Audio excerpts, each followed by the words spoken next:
Mi madrina me quitó todo. Hasta que el abogado leyó el testamento completo durante años, creí que la palabra madrina significaba protección. Pensé que era alguien que cuidaba de ti cuando tus padres ya no podían hacerlo, alguien que estaba ahí no por obligación, sino por amor. Nunca imaginé que esa misma persona sería quien, con una sonrisa tranquila y palabras suaves, me dejaría sin nada. Lo que no sabía entonces era que algunas personas no roban de golpe, te quitan todo poco a poco, primero la seguridad, luego la confianza, después la voz, hasta que ya no te queda ni la fuerza para reclamar, y aún así, la verdad siempre sale a la luz. A veces tarda años, pero cuando llega, nadie está preparado para escucharla. La muerte de mis padres no fue solo una pérdida, fue un quiebre. De un día para otro pasé de tener un hogar lleno de rutinas y certezas, a un silencio que parecía no terminar nunca. No sabía cómo manejar el dolor ni las decisiones que venían con él. Fue entonces cuando apareció mi madrina, firme, segura, hablándome como alguien que ya tenía todas las respuestas. Me dijo que no me preocupara por nada, que ella se encargaría de los trámites,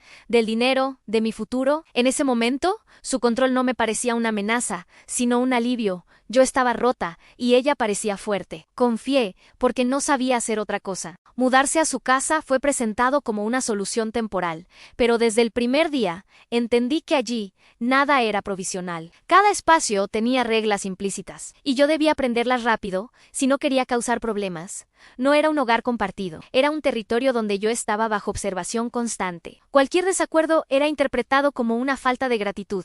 Cada que podía me recordaba que me estaba dando un techo, comida y estabilidad. Poco a poco, empecé a sentir que todo lo que hacía debía justificarse. No era solo dependencia económica, era dependencia emocional. Sabía que mis padres me habían dejado algo de herencia. No eran ricos, pero habían trabajado duro toda su vida. Cada vez que preguntaba por ese dinero, mi madrina respondía con frases tranquilizadoras que nunca decían nada concreto.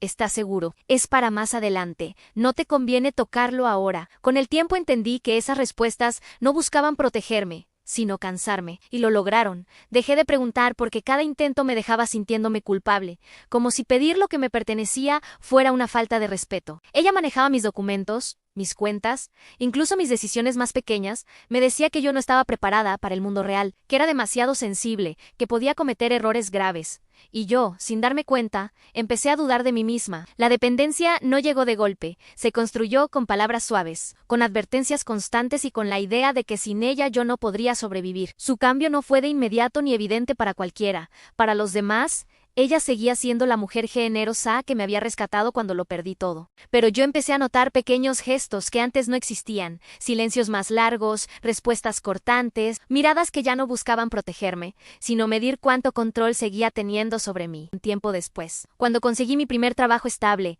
lejos de alegrarse, comenzó a hacer comentarios disfrazados de preocupación. Decía que me estaban explotando, que no entendía el mundo laboral, que no debía confiar en nadie más que en ella. Cada logro mío venía acompañado de una advertencia, como si avanzar fuera un error que debía pagar con miedo. Ahí entendí que ya no era su protegida, me estaba convirtiendo en alguien que podía decidir por sí misma, y eso le incomodaba profundamente. Un día tuvimos una discusión que comenzó de manera casi inocente. Estábamos sentadas en la cocina, le pregunté si algún día podría ver los documentos de mis padres. No lo hice con rabia ni desconfianza, sino con la necesidad natural de alguien que quiere entender su pasado.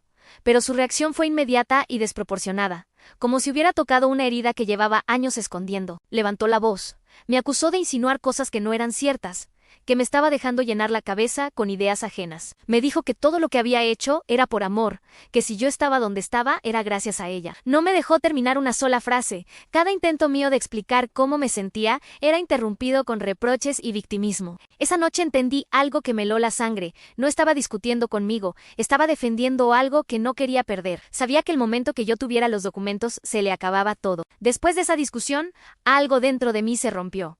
Ya no podía seguir fingiendo que todo estaba bien. Empecé a buscar respuestas por mi cuenta, con miedo, pero también con una determinación que no sabía que tenía. Revisé papeles viejos, pregunté a personas que conocieron a mis padres, pedí ayuda a alguien que entendía de temas legales. Lo que descubrí fue devastador. El dinero que mis padres habían dejado prácticamente había desaparecido en gastos mal justificados, inversiones que nunca dieron frutos y decisiones que jamás autoricé. Legalmente, yo figuraba como beneficiaria, pero sin control real sobre nada. No solo me habían quitado recursos, me habían robado la posibilidad de decidir sobre mi propia vida durante años. Cuando mi madrina se dio cuenta de que yo ya no era la misma, cambió de estrategia, dejó de discutir y empezó a ignorarme. Pasábamos días enteros bajo el mismo techo sin cruzar palabra. El ambiente se volvió pesado, incómodo, cargado de una tensión que se sentía incluso en los silencios. Ese silencio no era paz, era castigo. Me hacía dudar de mí misma, preguntarme si estaba exagerando, si realmente estaba siendo injusta. A veces pensé en rendirme, en volver a callar solo para recuperar la tranquilidad. Pero algo había cambiado, ya no podía volver a cerrar los ojos. Un día cuando estaba por darme por vencida, llegó una notificación. Fue cuando menos lo esperaba. Un sobre formal, con palabras frías, me citaba la lectura de un testamento antiguo. No era el de mis padres, sino el de mi abuelo materno,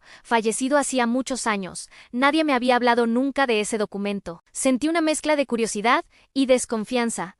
¿Por qué ahora? ¿Por qué a mí? Por primera vez, sentí que había una pieza del rompecabezas que mi madrina no había logrado controlar. Algo me decía que esa citación no era casualidad. El día de la lectura llegué nerviosa, con el estómago cerrado. Mi madrina estaba allí, sorprendentemente tranquila, incluso amable. Me saludó como si nada hubiera pasado, como si los últimos meses no hubieran existido. Esa calma suya me inquietó más que cualquier enojo. La sala era pequeña, sobria, silenciosa. El abogado organizaba papeles, mientras yo sentía que cada segundo pesaba demasiado. Intuía que algo importante estaba a punto de revelarse, aunque no sabía si sería a mi favor o no. Por primera vez en mucho tiempo sentí que no estaba completamente indefensa. El abogado comenzó a leer el testamento con un tono neutro, casi mecánico. Al principio todo parecía rutinario. Nombres, fechas, disposiciones generales. Mi madrina sentía con seguridad, como alguien que cree tener el control absoluto de la situación. Entonces escuché mi nombre, no como un comentario al margen, sino como una parte central del documento. Sentí que el corazón me golpeaba el pecho con fuerza.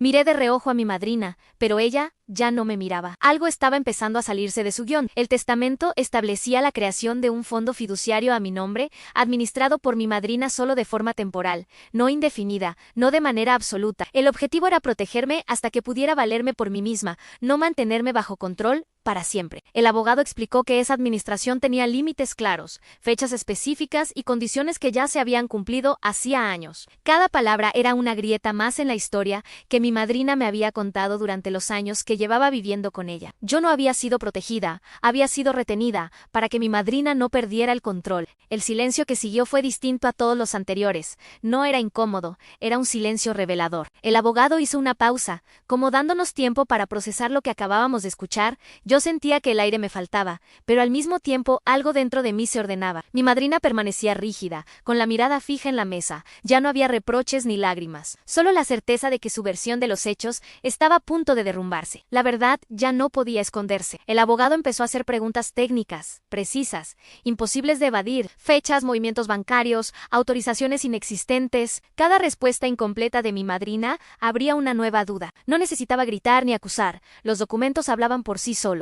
Y cuanto más intentaba justificarse, más evidente se volvía todo. Por primera vez, yo no era la que se sentía pequeña en esa habitación. La verdad salió de forma lenta pero implacable. Se reveló cómo había retrasado procesos, cómo había tomado decisiones en mi nombre, cómo había usado recursos que no le pertenecían. No hubo drama exagerado, ni escenas escandalosas. Fue peor para ella, una verdad ordenada, documentada y respaldada por la ley, sin espacio para la manipulación emocional que durante años le había funcionado tan bien conmigo. Ahí terminó su poder, todo aquello que cuidó con tanto celo, todo lo que había ocultado para que yo no supiera la verdad se había terminado. Recuperé dinero, sí, pero eso fue lo menos importante. Recuperé mi voz, mi historia, mi derecho a decidir sin pedir permiso. Recuperé la certeza de que no estaba equivocada por cuestionar. Durante años creí que debía agradecer incluso el abuso. Ese día entendí que protegerme no era la intención de mi madrina. Ella solo protegía lo que venía conmigo. Mi madrina no discutió el resultado. Creo que entendió que todo había terminado. Su autoridad,